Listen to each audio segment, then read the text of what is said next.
Here we are. Hey, how you doing? That is the longest 5 minutes. Yeah, it gives you a great chance to get all kinds of nervous. Good to see everybody. I see the chat's pretty active already. Awesome. Thanks for joining us today. I see Rob Stapleton is with me. I see JW Classic VW, VW Jawbreaker, and I'm sure some more folks are going to be on their way in. So good to see you all. Yeah, and hopefully, if things are going well, I haven't had a chance to look, but we are simulcasting to both channels, mine and Brent's. So if you're watching on Brent's channel, good to see you. Yep, good to see everybody here as well. It does appear like it's up and running. We're still kind of new at this, so there's always that that possibility that we blew it, but I think it's working. So if you're over on the Haptic Garage channel, let us know. Good to hear from you there too. Yeah, so if you're on one or the other channels, you might miss out on some of the conversation. We haven't been able to work it out where we can have the chat all dialed into one place yet, but hopefully that'll come soon. We'll get there. Get there. Technology is still a bit ahead of us, I think. Oh yeah, Gary, yeah. I found a use for your sticker. There we go. Nice. Yeah. Gary, my first comment about the background is it looks like PJs. I think we got to do some stream viewers only PJs. So if you watch the stream, well, you can get a set of these PJs. I see Barry over on the Haptic Garage channel. Good to see you too, Barry. Thanks for joining us. So we should probably just get right to it, Rob. Our goal today is to talk a little bit about the good things that happened last year and think positive about what's going to be happening this year. Most notably, what's happening in our shops. So Rob and I both have our own plans that we can share with you, but we also want to know what y'all are doing and have done. So pop that into the chat too. Like, what was the big thing that you worked on last year, even if you didn't get it done? And what are you planning on working on this coming year? So we thought those would be some pretty good stories to come from all the shops that you reside in, and we're looking forward to hearing some of that stuff. I got distracted.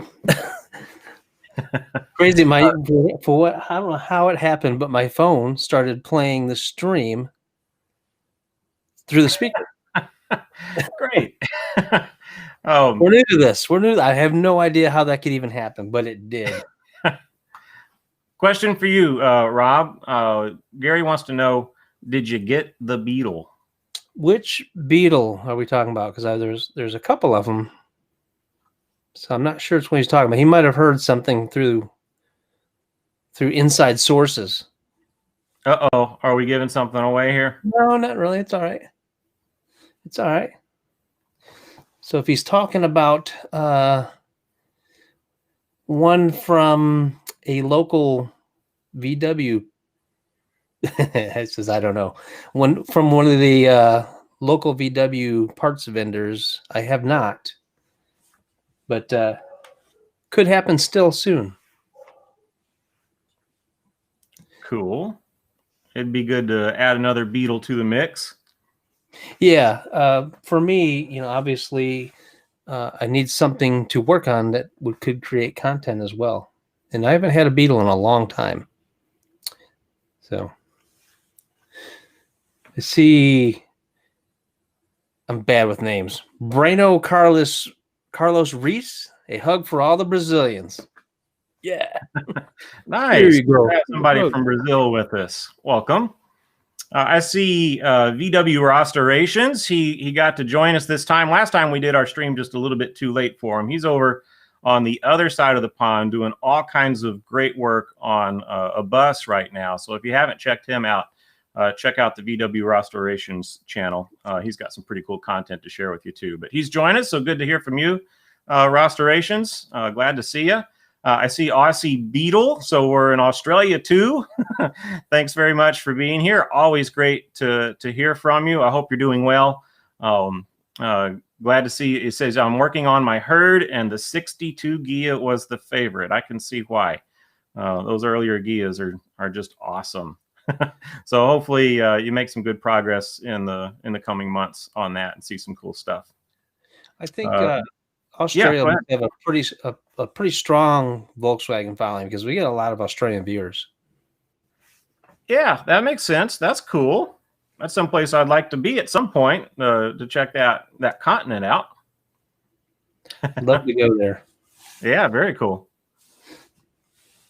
So it looks like No, JW Classic VW is going to be going to a 2332. Holy crap! Who's doing that? JW Classic VW. I don't. Wow. I'm sorry, but I don't know his name. I know the screen name. So Jason. What's your name? That's Jason in Texas. Correct me if I'm wrong.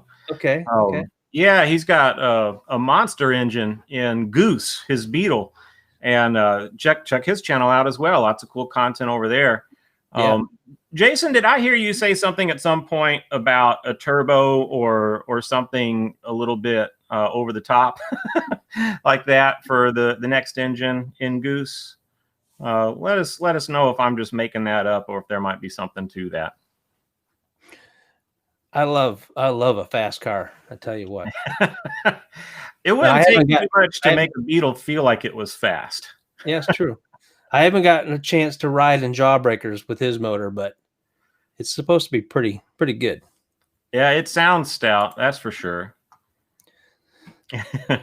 So also, we might try something a little new today. It's our second stream, but we're going on a limb here. If you want to join us live, we may bring someone in. Just send me an email to that VW Fabworks right there. And all you need is a phone, even. Something with a camera, and we can bring you in. Give it a shot.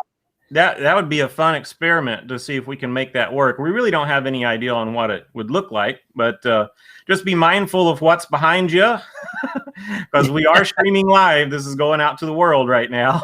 So think about that, but we certainly would love to have someone on if we can swing it. So like Rob said, he's put an email address up, vwfabworks@gmail.com.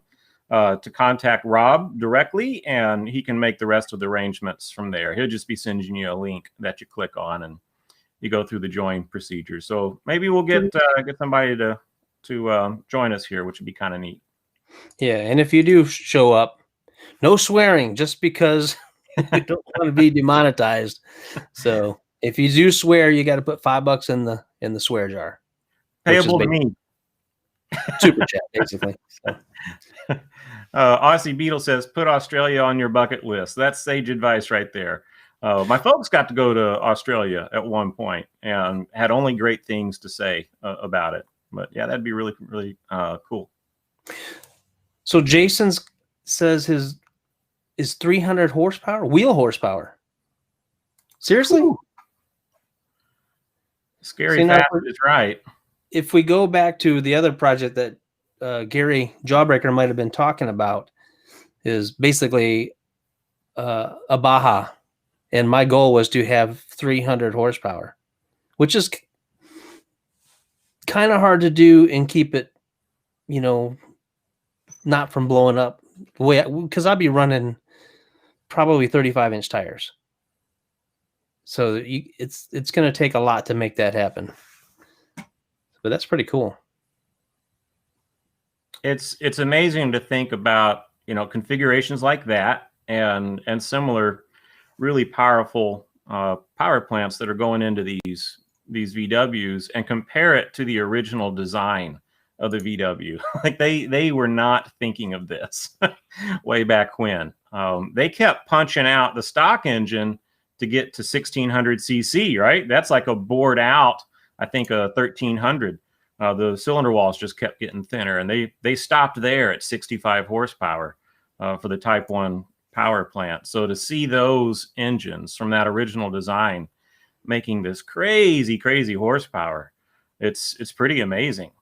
That spooks me a little bit. Like people like you, Rob, and Jason from JW Classic VW, and Gary from VW Jawbreaker have a lot more guts than I do. to push this engine design out to those extents. But you're doing it, and you're having a great time doing it. So I say more power to you, pun intended.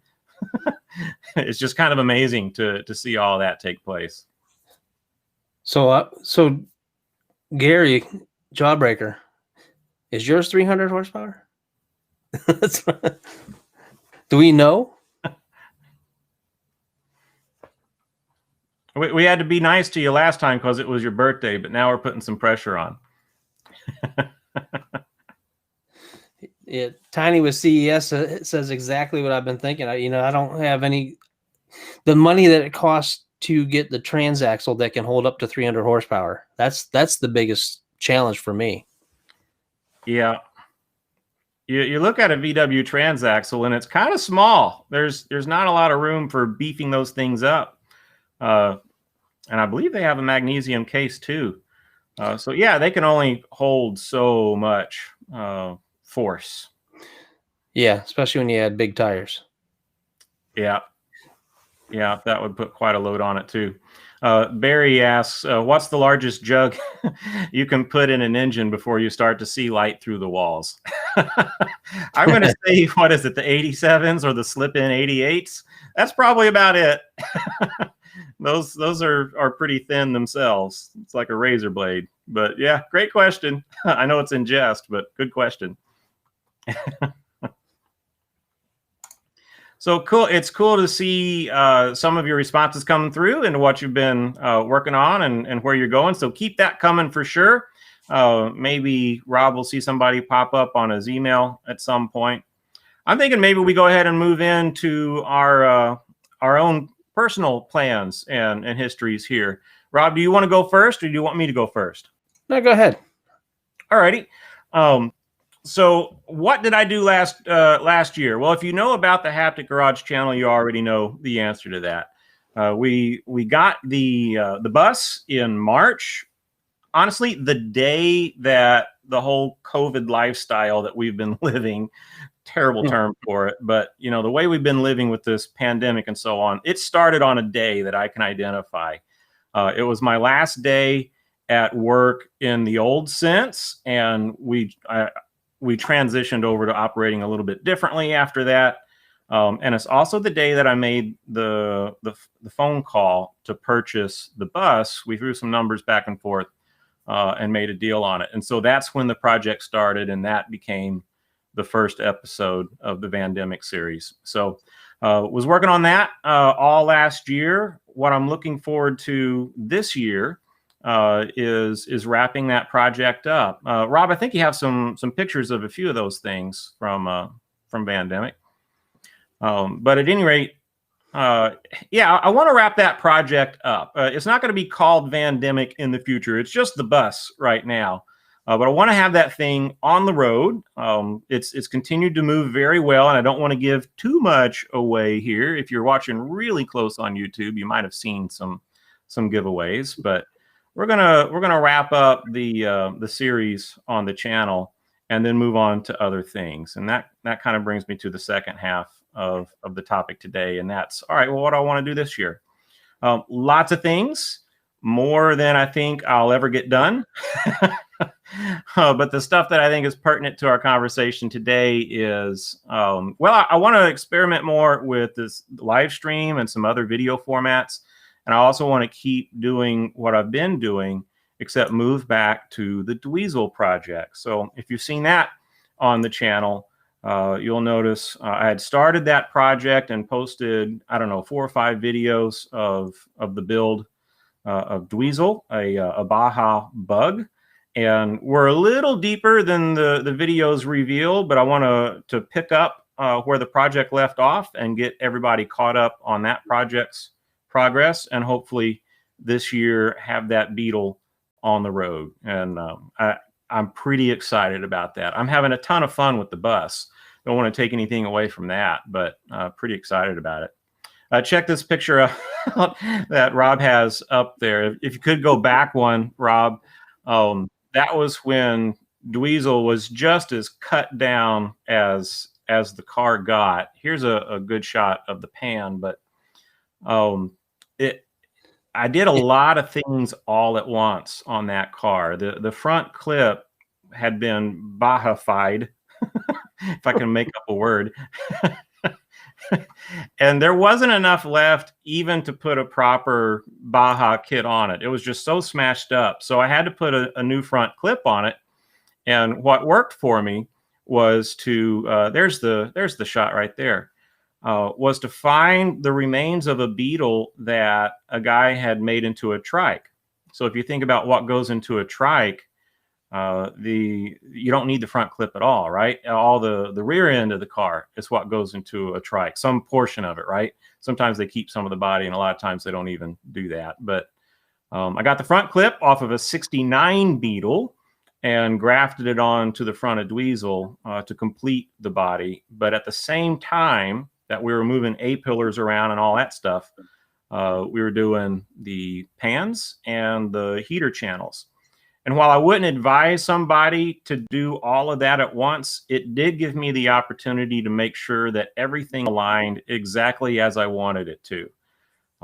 That, you know, lots of moving parts all at once, but with a million test fits and checking and checking and checking and checking, it actually worked out. And the doors are aligned how they're supposed to be. They close nice and solid.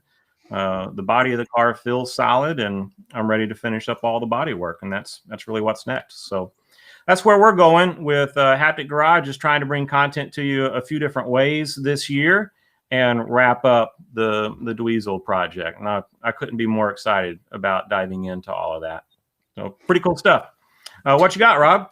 So on your Dweezil project, where in these, I got 3 pictures there. Which, I mean, it's not just a pan right now, right? You got the body back together now, right? Yeah, I'll go ahead and reveal some spoilers here. In the last video, I had stripped it all the way down to that picture of the pan that you had there. I've redone the pan. I want to share all that with you. It involves sandblasting and POR 15, kind of like we did the brake parts and the wheels for Vandemic or Project Vandemic. So I'll catch you up on that progress, and the chassis is fully built and finished.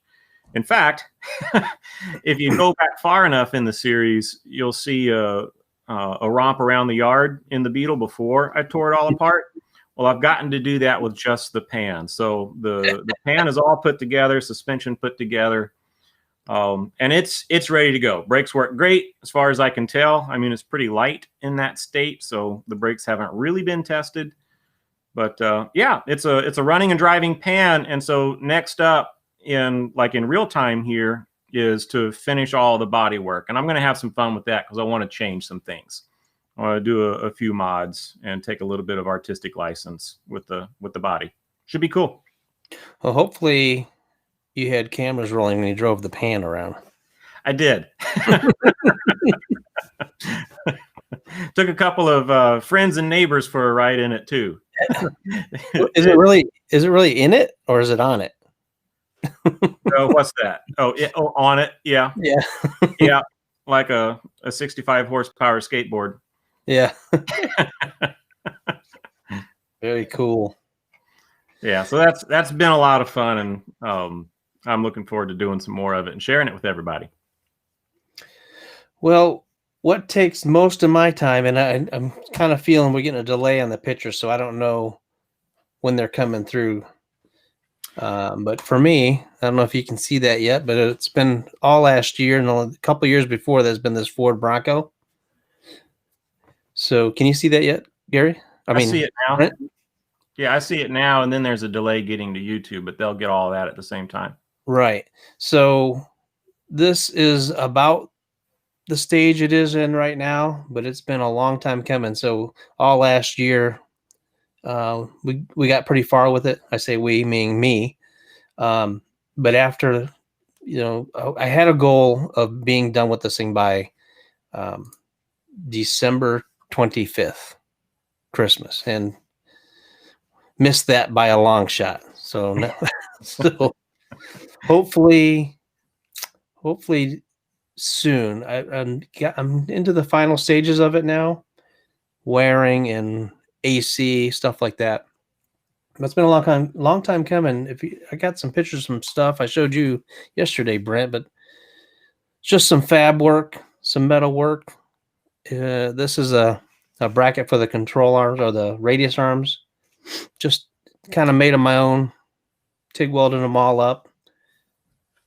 So what they used to look like was they had a spot for 2 shocks on there, and to me, they look pretty crappy, to be honest with you. So I was trying to clean them up a bit and made them look a little cooler. And then if you can see them there on the frame, kind of hanging down. You can see there's a front plate and a back plate there that I did. Stuff like that. And then pretty much everything I've done on this thing has been one-off for the most part. So that there's part of the radiator fan shroud, which is actually Ryan's design. He came up with that, and I said, "Hey, I'm going to use that." And he's like, "No problem." So it's all aluminum, and you use basically it's a electric fan out of a Mustang, and yeah. Show a couple pictures there. That's a bulkhead that I built to basically make the inside of the cab a little bit bigger, because an early Bronco, there's no room on the inside. So, but that's pretty much that project. Did those kind of sync up with me explaining them, or? They seem to be a little slow, but it got the point across. I just can't get over how awesome that work is. That, just the craftsmanship that you're getting out of all of that. It really speaks to the kind of work that you do on a day-to-day. Like, you're a fabricator, you're a car builder, and you just do some of that pro level stuff, and it's evident in some of the pictures you were just sharing of your Bronco. That's awesome stuff. I have a real hard time just doing basic stuff. Me too. A lot of I mean I don't mean it like that. More like if somebody just says, "Hey, can you build me this little box for something," or whatever it is, and I'm like, "Sure." And most people would build a little box, but then I'll have to make it up and above just a little box, like adding the little these adding those plates on top of that bracket. They didn't have to be there. It was fine the way it was. It would have been fine, but I wanted it to look cooler. So it's Ryan's the exact same way. He cannot just do something boring and plain. We got to take it to the next level. So that's cool. I think that's important for getting the maximum satisfaction out of what you're doing, right? I mean, it's good enough just to be in the shop messing around with stuff, but it's so much better when we like the result that we get out of it, like it matches our vision or exceeds it to some extent, and we can move on to enjoy it in some way. For this Bronco, that'll be handing it back to the customer and seeing them be satisfied. For some of us, maybe namely me, it's taking a drive and making it home is a big sort of satisfaction. But, for all that to work, you kind of have to know thyself, right? You kind of have to know, what is the look that speaks to you?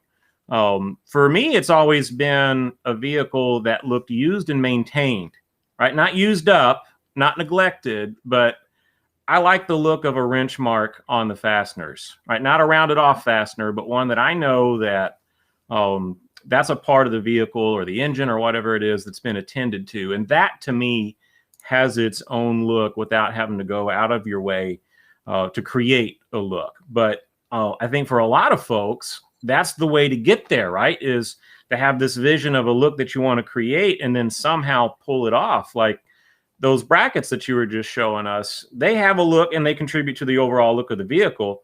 And I think if you're consistent throughout the build, then you have something that looks like it was meant to be that way, and that'd have to be satisfying now that you're in a position to kind of look back at the project up to this point and see how all that played out.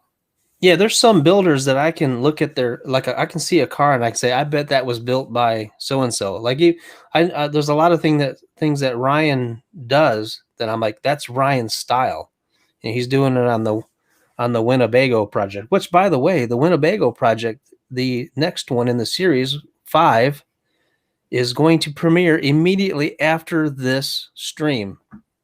I've got it scheduled for 3:15, but if we end a little early, which I hope we do, I'm going to start it right away. So go over to my channel if you're not on it. And if you're on it now, just click over to the page and check out the latest antics of Ryan and his Winnebago. So I see Jawbreaker says, I'm lucky to even knock out basic fab work. So hey man, you built a heck of a cup holder in the Jawbreaker. So you're doing some pretty cool stuff, Gary, and I know you've gotten a little bit of a speed bump here with the ankle injury, but we know you're going to be back at it and do some really cool things with the new Beetle. Not like the new Beetle as in new Beetle, but as in new to you. That I keep calling the 60. I keep lobbying you to call it the 60 with like a SIKXTY or something like that. But whatever you decide to call it, because it's your car, is going to be awesome to see what you do with it. And I know there's going to be a lot more fabrication to come there. Let me catch up for a second. Jason was asking me about what tires and so on. I think I'm going to put 15-inch 235/75s on there, probably just some Goodyear Wranglers. I basically have that size available to me right now, and they'll need to be replaced pretty soon. And I don't know that I'm going to do a lift. When I put the suspension together, I tried to get it stock height, and I think I nailed it. It's level side to side. So I think I'm where it's going to be. So it'll basically be stock height unless I have some big fender rubbing issues. But I've got some ideas to maybe prevent that as well. So the tires aren't going to be terribly huge. I'm sticking with 15-inch rims and probably something like truck tires on the front. So not like a crazy off-road bashing thing, but still has some of its Baja roots in it. The front won't look like that, but you can be able to tell from the back that that's what its former life was. But yeah, thanks for the question, though. So VW Restorations, yes, we are streaming to 2 different platforms. Kinda, we're both on our own YouTube channels. So it's simulcasting basically from my channel to Haptic Garage. So if you're not seeing all the chat, that's why you could do what I did and pop up the chat from both channels. I got them side by side right up here. It's kind of hard to follow both, but I can see them both. And that's one of the challenges that come ahead to when we keep this or get this stream to where we want it to be. It's kind of nice to be able to share the audience, but we want to have everybody together eventually. So yeah, that's like the final piece of the puzzle really, is to get all the chat showing up on both channels. And we're using software called Restream, and there's kind of a sketchy workaround way to make it happen, and we're just looking for the solid solution to pull that off. But for now, we're quite happy relaying as we have been, and we certainly greatly appreciate the interaction. So I'm seeing you over on my channel there, Restorations. With that question, it would be really interesting if that's how it got over to Rob's, yeah. Or if you popped over, which is also fine, and chatted on both of them. Either way is fine.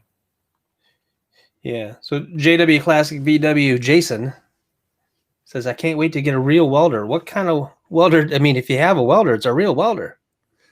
What do you have? What is it? two batteries and some cable?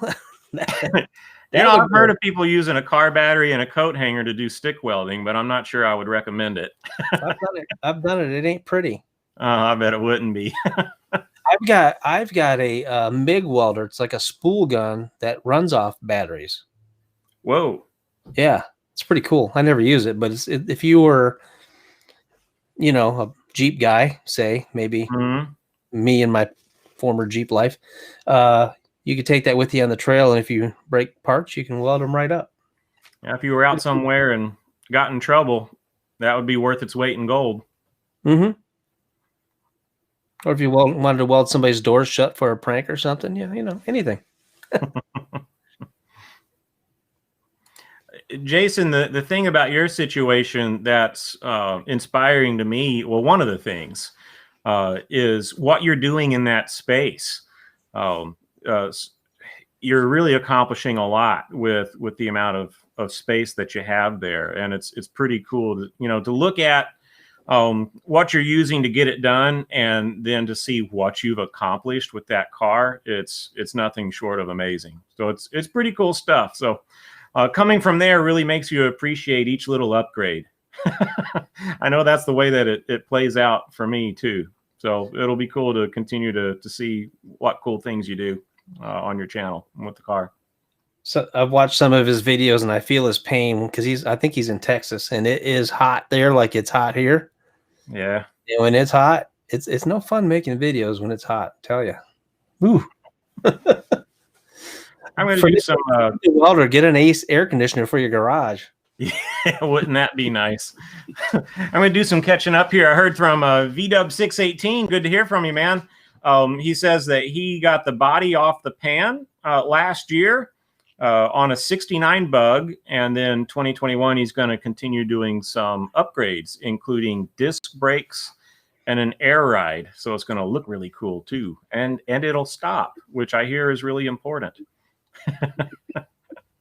Barry says that we miss all of our time estimates. Yep. Here's the king of that.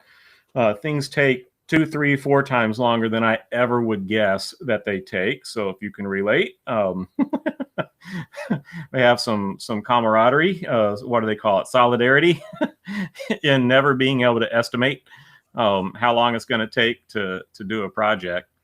Let me go ahead, Rob. Well, then when you add in having to film it, it takes a lot longer. Yep. We've done, Ryan and I have done videos where it's something, the simplest thing that should take 20 minutes and it'll take 4 hours. But yep, that's what you gotta do. It's cool though. When you look back at footage, you're like, wow, I did that, or at least that's how I react to it. and I know that it probably takes me even longer to edit the thing together anyway. So yeah, who cares? It's all in fun, right? Yep. But it does add a little bit of complexity and a little bit of time to the process to capture it. It's just, I'm willing to do all of that to get to you all, to have this kind of interaction and to be able to share the hobby with the greater group. So all the technology struggles and all that stuff, it's nothing compared to how cool it is to share this stuff. I love this right here where we're talking with everybody. And now this time, like last time, I couldn't really see the chat, what was going on. So it's a little better this time. Hopefully I'll get my setup nailed down. But yeah, I love it.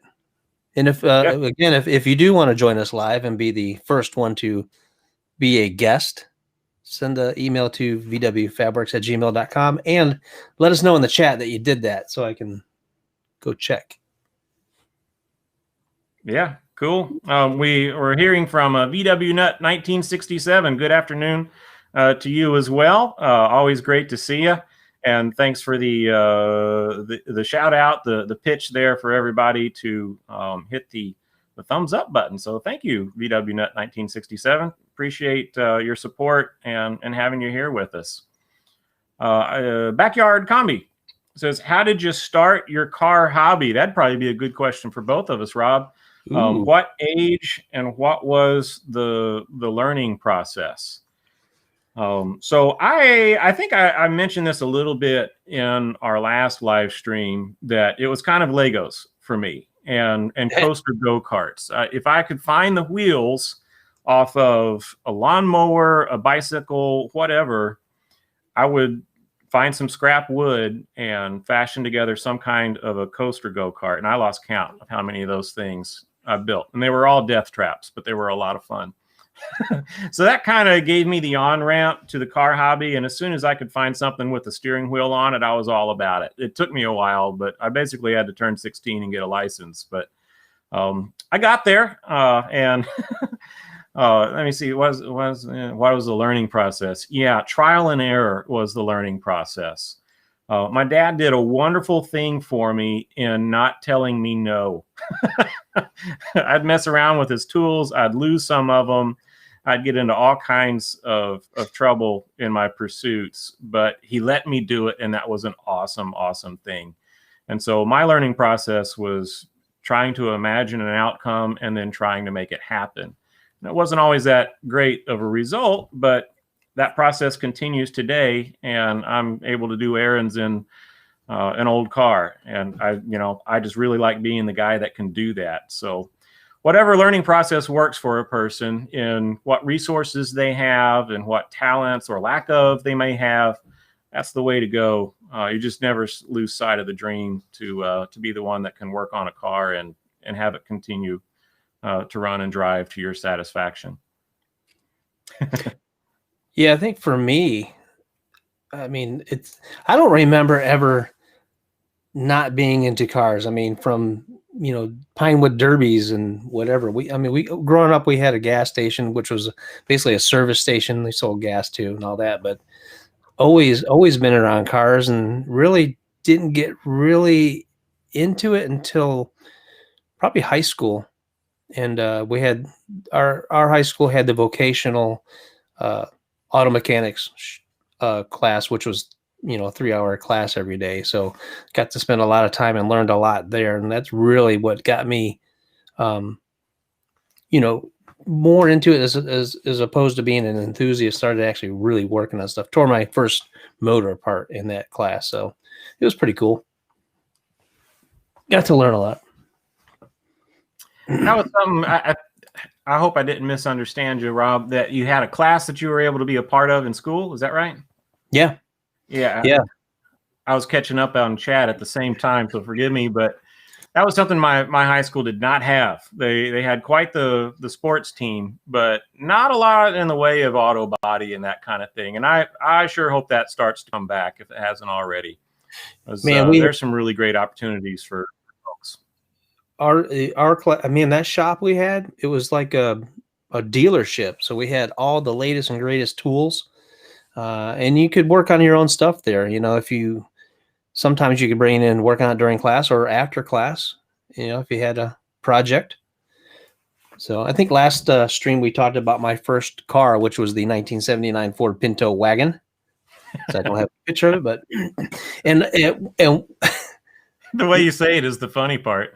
It was a love-hate relationship with that car. But so I was at a gas station in that car and getting gas, and I go to start it and it wouldn't start up. I was like, what's going on with this thing? So of course I'm in the school and we could take it to the class. I took it to the shop and we put a big old breaker bar on the crank, the bolt there, and tried to turn it over. The thing would not turn over, locked up solid. So spent the next day or so. No. Yeah. Ford Pinto 2.3. Yeah. Locked up. And that happened at the gas station? Yeah. So we towed it to the shop, got it there, figured out the motor was locked up. So found a used motor at a junkyard, and this is in school, and got a motor there. So get it up on the lift, went to take it apart. And one of the first thing you do when you pull a motor is pull the inspection plate off the bottom of the trans. I pulled that off, and a little pebble about that big fell out of the cover. I was like, no. And yep, so as soon as that fell out, we went to turn crank, it started right up. No problem. It was just lodged between the flywheel teeth and the bell housing or something? Yeah. I mean, how does that happen? That's awesome. Like, you want it to be that easy. Oh, it was great. I didn't want to change a motor. I didn't want to learn how to change a motor then. So it might feel a little silly, but yeah, that's a relief at that point. Oh yeah. I had a Nissan pickup. I actually had 4 of those things before bumped it up to a full-size truck eventually. But one of the clutches that went out on one of them, it wasn't the clutch disc itself that went bad, like the pad that you find on the clutch disc. It was one of those springs that's supposed to make it, a little smoother operating. Busted out of its little cage on the clutch disc and found its way in there to lock things up. And Wow. it felt like the clutch had gone out, but it not in the traditional sense. Still had to do the same job, right? It was still pull the transmission back and replace everything. But yeah, the spring actually came out of its little cage, and that locked it up in a similar fashion. I've never seen that happen. I'm Yeah, sure. I hadn't either. Not that I had a bunch of experience changing clutches, but yeah, I looked at that and I'm like, huh, that's weird. But there it was. So Adam, 1967 says all trades should be a part of school. I'm with you, buddy.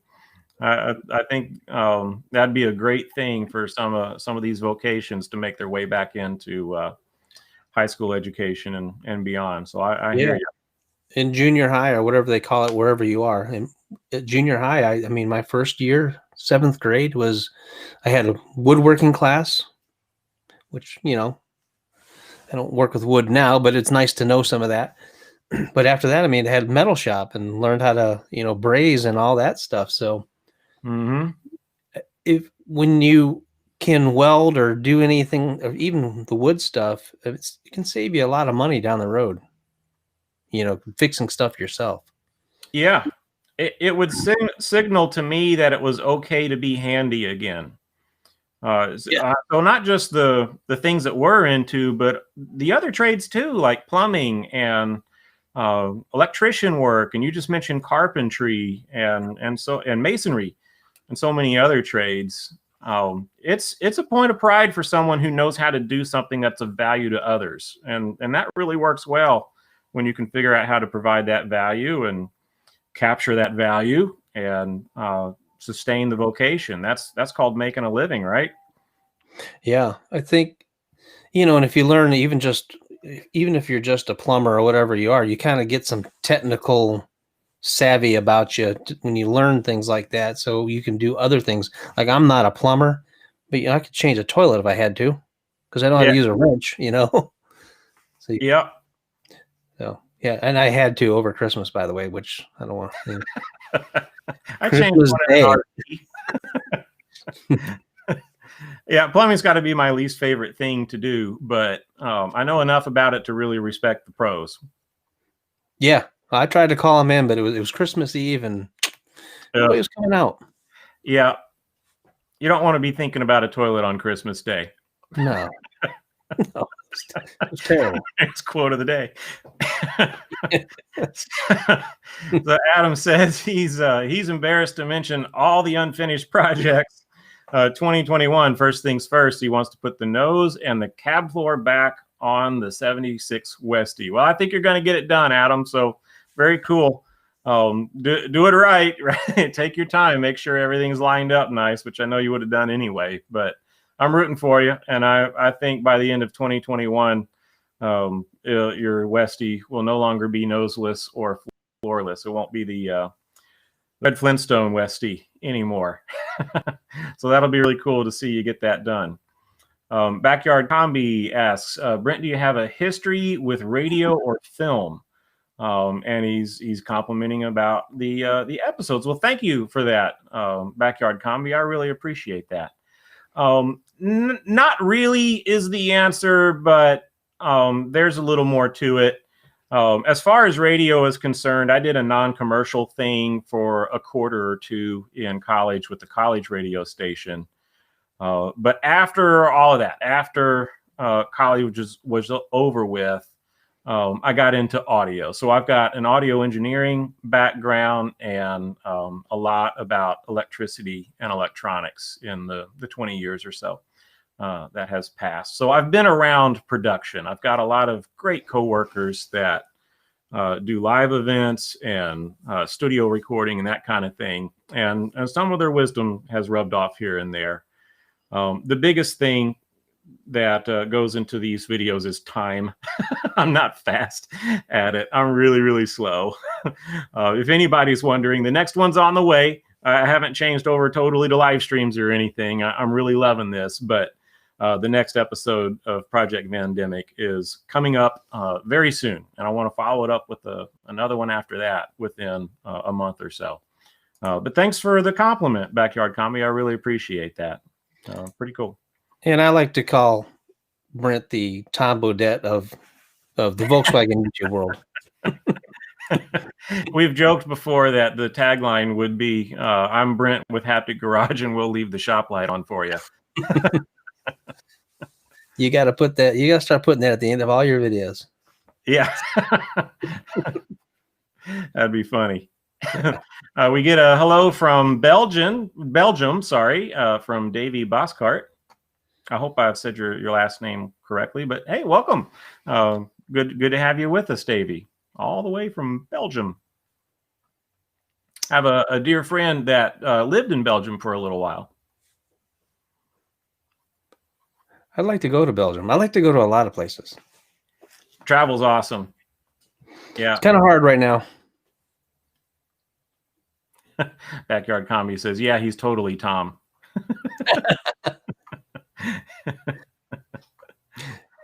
You know, we could do, we got a little bit of time left. Hold on here. Mm-hmm. We got a little bit of time.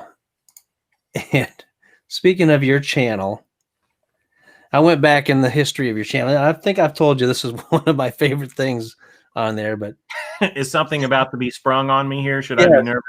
Yeah, but it's here, just all right. It. I'm game. Just sit back. Here we go. Today at Haptic Garage, we're making charcoal and fire.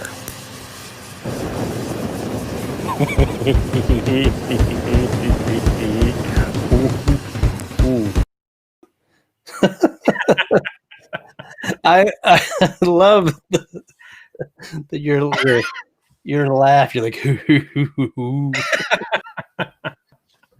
oh, and then, but wait, there's more. Then the end. I think this is your closing part. Here, check that out. Why not?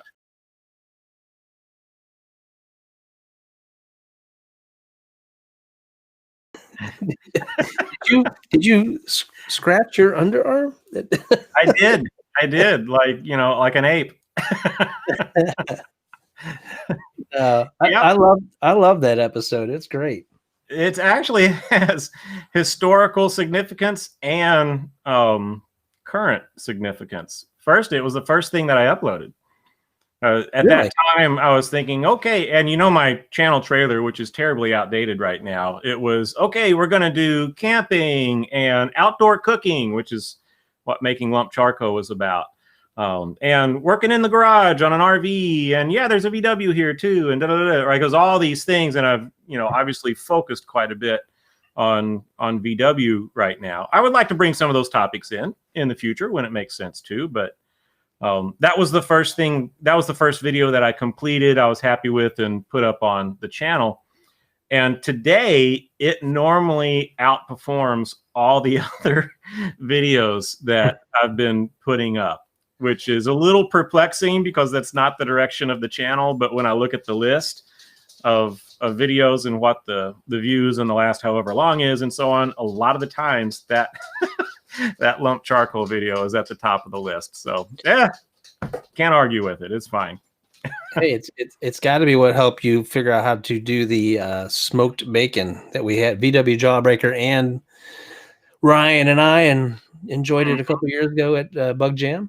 Yeah, that's actually in, I think, your video from Bug Jam 2019. Yep. Or 2018.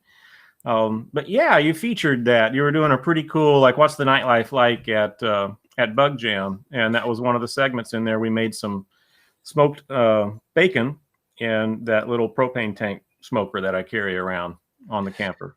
That was a extremely long video, 20-something minutes, something like that, and extremely difficult because I had so much footage. But I wanted to show everything that happens, and it's hard to do that, but yeah, I kind of pulled it off a little. I think you pulled it off, and I know you like the videos to be a little shorter, but 20 minutes doesn't scare me. That's cool. I think you can fill up 20 minutes with some interesting stuff from just about any bug jam because they're always so much fun. Yeah, last year was a good one too, but we didn't smoke any bacon. What happened? What, this time? Yeah, we were busy running around doing a couple of different video projects. It was a very different experience at Bug Jam this year, but I wouldn't trade it for anything. I had a great time, and so yeah, part of the cost of that was smoking the bacon. But I'm about to lose my video here, so I'm going to do a quick changeover. Rob, if you want to catch up on chat or something, I'll be right back in. Okay. Yeah, so I see VW Rostorations. You all been getting more time on the projects during Corona? I guess that's a question. Or you all been at work? I have had so much going on with the Bronco, trying to get that finished. It's been a pretty big deal. And then I think COVID hurt a bit, and it affected people around us, I guess. So but I've been staying pretty busy, and with trying to do the YouTube videos, it made it a little bit more difficult to do some of the YouTube videos. Just getting out there and doing some things. So that's been part of it. Ryan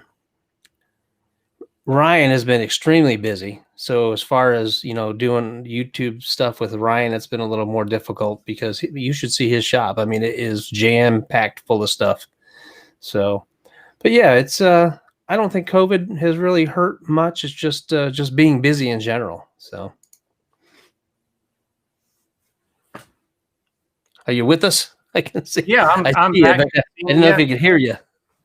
Yeah, I should be back on now. Good. Cool. Yeah, sorry about that, everybody. I see Davey. He says Davey Boskart from Belgium.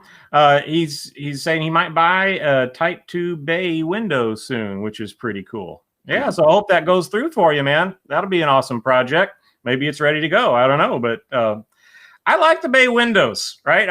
I know the Splitties have a lot of charm, and that nose, you can't beat that. There's no VW with more charm, in my opinion, than a Splitty. But I have a 68 double cab. I was chatting with a commenter on one of the videos the other day, and I really look forward to seeing it. For one thing, it's got more legroom in the front, so I think it'll be a much more comfortable vehicle to drive around. So yeah, you can't go wrong with a bay window bus either. They've got some pretty big advantages, especially when you get into the Type 4 engine, 72 and on. Those are supposedly a lot beefier than the Type 1 engine. So yeah, enjoy that, man. That's pretty cool. So you got hopefully something to work on in 2021. Yeah, I had a later Type 2. Nice. I liked it. Hauled my band gear around all over the country. These things, they're workhorses. They'll talk to you. They'll tell you what they need, and as long as you answer the call and do your part, they'll put in some good work for you. Yeah, I mean, I drove that thing like up through the mountains and all that. And one of my base cabinets, it was an Ampeg 810, and they're 165 pounds just for that one cabinet. Plus my rack. Plus I had a 118 Ampeg and then a 410 Hartkey amp. We're probably getting way out there with some of you. They have no idea what I'm talking about. Anyway, what I'm trying to say is that stuff is heavy, and that little bus still made it through all the mountains and everything. Loaded down, did a good job. That's awesome. It's cool to have a hobby that nets you something useful. In fact, I have used that excuse to justify my old car hobby before. I'm like, well, if I get this bus running, I won't put as many miles on my commuter truck. It gets better mileage, and I enjoy it, and so on. And so if you can get some like practical usefulness out of it, I mean, weekend rides are great, but through the week, if you can do some of your business with the vehicle, then it kind of starts to pay for itself. And that's pretty cool, right? You can do some pretty cool things with these cars. Yeah. And that reminds me of my 2021 project. Here we go. Yeah. Yeah. Oh, we haven't gotten to that yet, have we? I know you want to wrap up the Bronco, but we haven't seen your 2021. So there's my smart car, and I think I'm going to try to fit those wheels and tires on it. What do you think? That would be like, well, see if I can think of something clever on the spot. I'm trying to do something with Gravedigger because it looks like a monster truck, but it's obviously quite a bit smaller than a monster truck. I tell you what, I bought that car really for like bug jam and stuff like that to haul my camera gear around, and we used it for last bug jam. But I love that car. I drive it every day now. It's great. I got to cruise around with you in it at Bug Jam, which was a lot of fun. We got, I think, a sign off from Gary at VW Jawbreaker. Thanks for hanging out with us, man. Good to see you again. Yep. And we are going to sign off here very soon as well. So thanks for hanging out, Gary. Appreciate that. Before we go, Joe's Rust Buckets from Ireland is with us right now. So good to see you as well. That's super cool. That's definitely one place I want to go to. Yeah, Joe says it's a bobcat. That's pretty good. Yeah, it's kind of like a bobcat without the bucket. Yeah, little skid steer. Davey says that splitties are expensive where he is, and yeah, they can be expensive here. Anywhere. I think I walked into a unique situation myself, but yeah, they're pricey now. They have such wide-ranging appeal. I meant to do this at the beginning. I want to give a shout out to Good Old Mike. If you haven't heard of Good Old Mike, he's been doing some podcasts recently and had some awesome guests. He shared our video yesterday, so I just wanted to thank him for doing that. I love the exposure, getting the word, helping us get the word out that we were going to be doing this today. So thanks very much, Good Old Mike, for sharing the scheduled video that we sent out yesterday. That's pretty cool. Yeah. And to go along with the much more interesting guests, I'm going to get to appear on his podcast in February. So nice. Catch up on what he's been posting, and then look for that because I'll be over on his channel for one of his episodes next month. And I'm really looking forward to it. We're going to have a lot of fun with that. Wow, you get an invite and I don't. Yeah. Oh, it's because I sound like Tom Bodette and you don't. Oh, that's right. Yeah. I got the crappy voice. You got to sound more folksy. I'm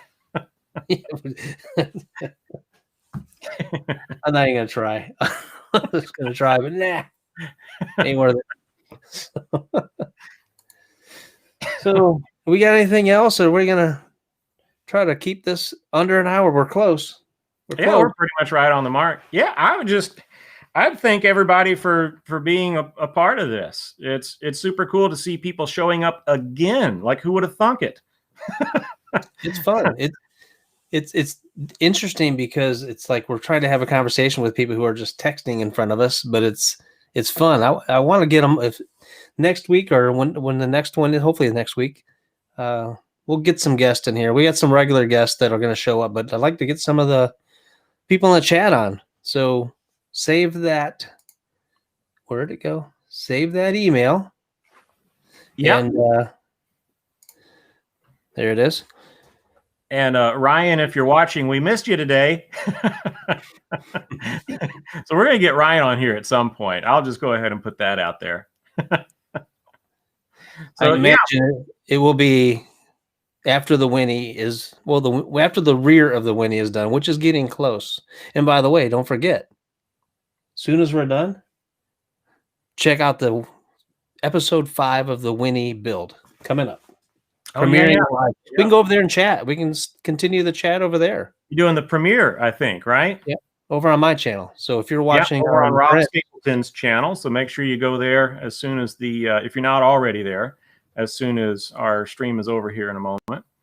But yeah, want to encourage everybody to, after the premiere's over, of course, get out in your garage and do a little bit, right? Do a little bit every chance that you get. And you know how it is.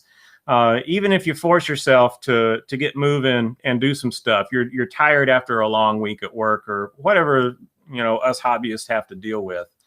You're always glad you did it. You look back on what you achieved and it kind of keeps you going, right? And you just want to carry that energy all the way right back into the garage to keep getting things done. Because while we spend a lot of time in the shop working towards something, eventually we get there and the fun just multiplies and you get to take your project out on the road. So do a little bit every chance that you get and keep letting us know how it's going, because we love hearing from you. Yeah, we might have to carry this project conversation on in another one because people are working on stuff. Yeah. I was laughing at something I saw in chat. Barry says, keep the light on. Yeah. Okay. One thing we haven't done for our stream yet is do a closing song or video, whatever we're going to do. So maybe we need to do something with that. Yeah, record some kind of a spot. Yeah. Yeah. No, back to what you were saying, Rob. This topic can live several lives. So, yeah, we can look at what people are up to and what we're up to over and over again, because we just don't stop, right? We're gonna keep at it and keep working on our projects in the shop. Yep. So with that, I think we're done. Yeah. Thanks everybody once again for being here with us. Keep an eye out for future streams. We haven't really settled into a schedule yet. We have fairly packed content schedules, either in the editing process or the various different types of live streams and podcasts that each of us want to get involved in. So just kind of keep your eye out for the notice to go out from Rob or myself or both. And I expect you'll be seeing us do a live stream again in the near future. Yep. And meet us over for the premiere video, which is only 12 minutes long. I can suffer through that. And looking forward to it. I'm going to be there. Let's go over there and chat right now. All righty. Great. Right. Thanks everybody for being here. We appreciate it. And we look forward to seeing you again. Thanks for hanging out, guys.